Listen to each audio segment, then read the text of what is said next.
ආයුබෝවන් ඔයාලා සියලු දෙනාටම අද දිනපති YouTube channel එකෙන් මම ආව ඔයාලත් එක්ක දෙයක් කතා කරන්න. ඉතින් දෙයක් කියන්නේ ඇත්තටම ඔයාලා දන්නේ නැහැ මම කවුද කියලා. මම ජ්‍යොතිෂී වේදිනියක්. එතකොට මම මේ YouTube එක නිර්මාණය කළේ ජ්‍යොතිෂයට සම්බන්ධ දේවල් ඔයාලත් එක්ක කතා කරන්න. නමුත් මට අපි ළඟට අරගෙන දහස් ගාණක් හඳහන් අතරේ ඇත්තටම මිනිසුන්ට තියෙන කරදර බාධක මාර ප්‍රශ්න මිනිසුන්ට තියෙනවා. ඇත්තටම ජීවිත පව් ගොඩක් වෙලාවට මම අද කතා කරන්න ගත්තේ ඩිවෝස් ප්‍රශ්න. ඒ කියන්නේ අවුරුදු ගාණක් ආදරය කරලා අවුරුදු 10 15 ආදරය කරලා විවාහ වෙනවා. විවාහ වෙලා මාස දෙකකින් විවාහය කැඩෙනවා. ඉතින් සමහර වෙලාවට අවුරුදු 2 3 අර අසරණ දරුවෝ මාර දරුවෝ පව්. එතකොට මං සියලු දෙනාගෙම ඉල්ලනවා අපිට එහෙම ඉල්ලන්න ඉතින් අයිතියක් නැහැ. නමුත් මේක ඇත්තටම ලොකු සමාජ ප්‍රශ්නයක් වෙලා ඉවරයි අද. එතකොට විවාහ වෙන යාළු වෙලා ඉන්න කාලේ ආදරය කරන කාලේ ඒ තියෙන බලාපොරොත්තු විවාහ වුණාට පස්සේ මිනිසුන්ගෙන් ඈත් වෙලා යනවා. ඊට පස්සේ ජීවිත අර්බුදය. එතකොට ආර්ථික අර්බුදය. කොහොමද ජීවත් වෙන්නේ? ඉන්නේ කොහොමද? පරිසර ප්‍රශ්න. මම ගොඩක් වෙලාට මේක අර නන්දමලේලි ප්‍රශ්නෙත් කතා කරා. ඒකත් එක හේතුවක් වෙනවා. පෞල් ප්‍රශ්න පෞල් ජීවිතවලට. ඉතින් ඔයාලා හිතන්න ඕනේ විවාහ වෙන එක අපේ ජීවිත අපිට හදාගන්න පුළුවන්. සමහරක් අය කියනවා ඉන්න බැරි නම් යන්න ඕනේ, දාලා යන්න ඕනේ. ඇත්තටම ඒ ගැන මම කියන්න දන්නේ නැහැ. ඉතින් තමන්ට දන්නේ තමන්ට තියෙන ප්‍රශ්න අපිට එහෙම කියන්න බෑ ඉන්න එහෙම කියලා. නමුත් පොඩි ළමයි ඉන්න අම්මලා තාත්තලා එක්කෝ ළමයි ඉන්න කලින් ඒගොල්ලෝ අයින් වෙන්න ඕනේ. එහෙම නැත්තම් ළමයි හදුවට පස්සේ එහෙම අයින් වෙන්න එපා කියන්නත් බෑ. අපි දන්නේ මොනවද ඊට එන්නේ කියලා අසරණ දරු මාර විදිහට අසරණ වෙනවා. එතකොට එන්නේ ළමයා තමයි සමාජයේ අනිත් මිනිසුන් කියන්නේ ඒ ළමයාට අම්ම නෑ තාත්තා නෑ ආදරේ නෑ රැකවරණේ නෑ. ඉතින් යා තමයි බලන්නේ නොම කියන්න. ඒ ළමයාගේ වරදක්ද ඒක? ඒ දරුවාගේ වරදක් නෙමෙයි. ඉතින් මං අපිට එනවා හඳහන්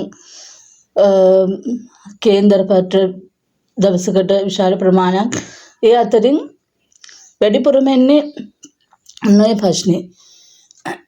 ඉස්කෝලේ යන කාලේ දෙමව්පියන් කියන දේ අහන්නේ ඉගෙන ගන්න නැතුව වෙන දේවල් ආදරේ සොයාගෙන යනවා ළමයි.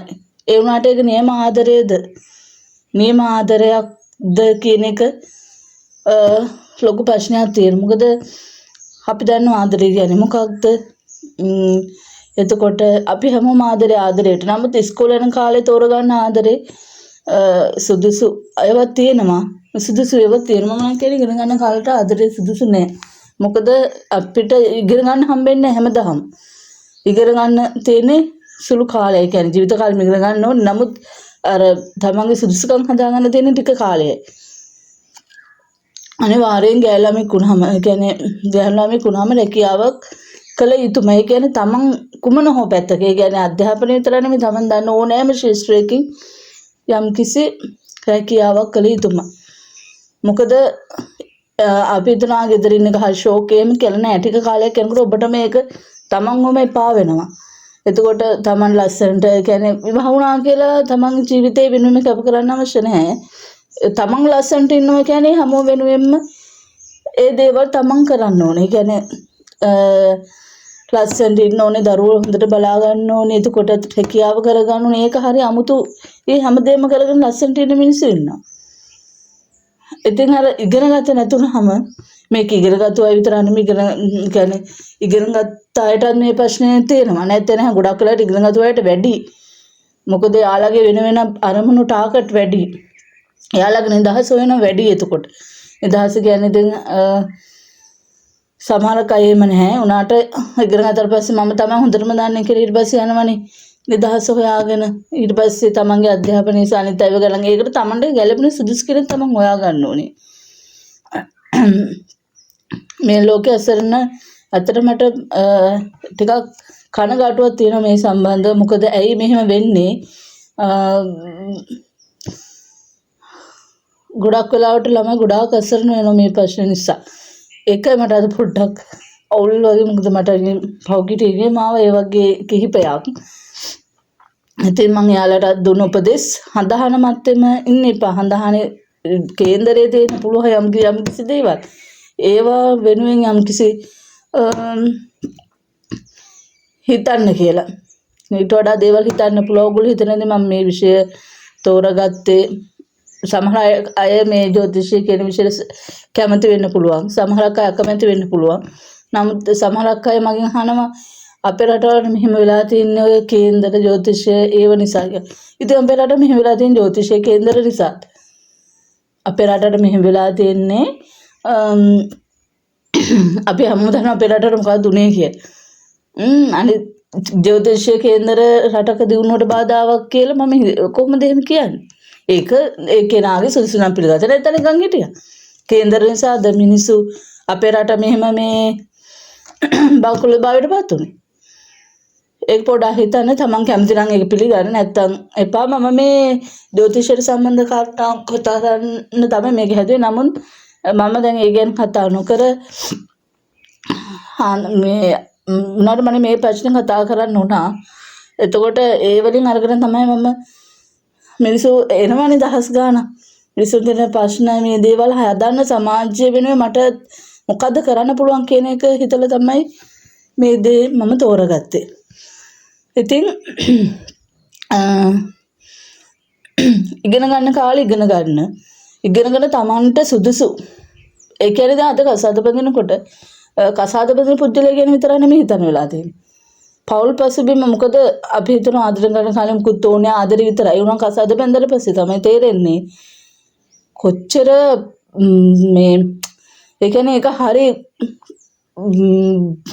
අමාරු දෙයක් කියන එක තේරෙන්නේ වහුණාට පස්සේ. මොකද එන්නේ ප්‍රශ්න වලට මුහුණ දෙන්නේ මේකයි.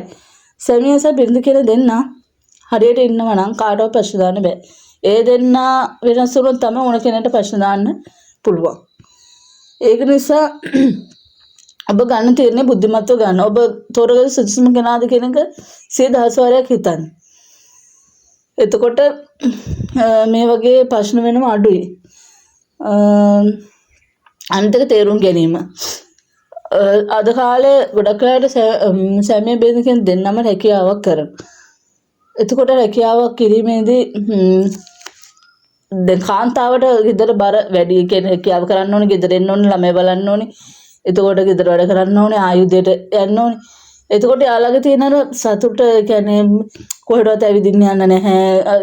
එළියට ගිහලා කෑම කන්න නැහැ. කියන්නේ හරි අඩුයි. නිදහස අඩු වුණාම යාටත් ඊට පස්සේ චුට්ටක් අඩපාඩු වෙච්ච ගමන් බයිනවා කවුද? සැමියා බයිනවා. අර කළා නැහැ, මේක කළා නැහැ, ළමයින්ගේ වැඩ කළා නැහැ. ඉතින් තවත් ස්ට්‍රෙස් එක වැඩි. එහෙම වුණාම යාළ වෙන සම්බන්ධ පිටිපස්සේ ඔෆිස් වල මෙහෙම පාරේ බස් එකේ Tamanට අහුවෙන කවුද? මේක ඉගෙන ගත්තද නැද්ද කියන එක අදාළ නැහැ එතකොට. මොකද මම ඉගෙනගෙනද කියන මම මොන තත්ත්වෙද ඉන්නේ කියන එක හිතෙන්නේ නැහැ එතකොට. ඒක ඇත්තටම හරි පව්. හැමෝම සමගියෙන් ඉදරාවම දෙන්නම එකතු වෙලා තමන්ගේ වැඩ කරගෙන ඒ දේවල් කරනවා නම් මේ ප්‍රශ්නේ නැහැ. චූටි කාන්තාව කෙනා ලොකු දේවල් බලාපොරොත්තු වෙන්නේ නැහැ ජීවිතේ. හැමතිස්සෙම සාමාන්‍ය පොඩි දේවල් තමයි බලාපොරොත්තු වෙන්නේ. ඇත්තටම ආදරේ ගොඩක් බලාපොරොත්තු වෙනවා. එතකොට ඒ දේ නැතුනහම තමයි මේ ගොඩක් වෙලාට මේ වගේ ප්‍රශ්න ඇති වෙන්නේ. ඉතින් තේරුම් ගැනීම හරි වැදගත්. විවාහින කෙන අයගේ මං ඉල්ලනවා. මොකද ඔබ හොඳට හිතලා බලලා තේරුම් තමන්ගේ අදහස් ප්‍රකාශ කරා. මම ආස මේවට, මම ආස මෙහෙම ඉන්න, මේ දේ මට ඕනේ මෙහෙම කියලා ඒ දේවල් කතා බහ කරගෙන අපි කතා කරන්නේ වල්පල්නේ. තේරුම නැති දේවල් තමයි කතා කරන්නේ. ජීවිතේ ප්ලෑන් කරන්න කතා කරන්නේ. ප්ලෑන් කරලා අපි ඉන්නේ කොහොමද අපි එන ප්‍රශ්නට මුහුණ දෙන්නේ, මේ මහව මොකද කියන්නේ, ඒව සරල විදියට හිතන්න එපා. තමන්ට ඉන්න සුදුසු එතන සුදුසු නැත්නම් ඔබ තීරණය කරලා අපි මොකද්ද කරන්න කියන එක. මොකද විවාහ වෙනවා කියන්නේ අද ගිහිල්ලා හෙට එන්න පුළුවන් ගමනක් නෙවෙයිනේ. ඉතින් අපි ජීවිත කාලයේ ගොඩාක් සතුට රැඳිලා තියෙන විවාහ කාලය තුල. මොකද ඒක හරි ලස්සන ගමනක්. ඉතින් ඒ ගමන අවලස්සන කරගන්නේ අපිමයි. ඔයාලා තේරුම් පස්සේ හඳහම් බලලා මෙහෙම කළා තේරුමක් නැහැ. ඒකින්ද අපේ වැරද්දෙන් අහිංසක දරුවෝ අපස්ථාවයටපත් කරන්න එපා. ඒකයි මට අද කියන්න තියෙන්නේ. මම අද කතාව පොඩ්ඩක් කෙටි කරනවා. ඇත්තටම මේ ප්‍රශ්නේ ගැන ගොඩක් කනගාටුවක් තියෙනවා. මොකද මේක හරි සෝචනීය තත්ත්වයක්. මම දන්නේ අනිත් රටවල මොකද අපේ රටවල් ගැන අදාළ අපේ රටේ තියෙන සෝචනීය ප්‍රශ්නයක් තමයි මේක. අපේ සිංහල ජනගහනය අඩු වෙමින් පවතිනවා මේ ප්‍රශ්න නිසා. ඒක නිසා දෙමාපිය වුණත් විවාහ ජීවිතයට ඕනට වඩා පෞ ජීවිතයට ඕනට ඇඟිලි ගහන්න යන්න එපා. මොකද යාළුවගේ ප්‍රශ්නේ යාළුවට විසඳ ගන්න දෙන්න. විවාහ වෙන දෙන්න දැනගන්න ඕනේ අපි කොහොමද ජීවත් වෙන්නේ. ඒ දේවල් මුලින්ම හදා ගන්න. හැමෝටම සුබ දවසක්. තෙරුවන් සරණයි.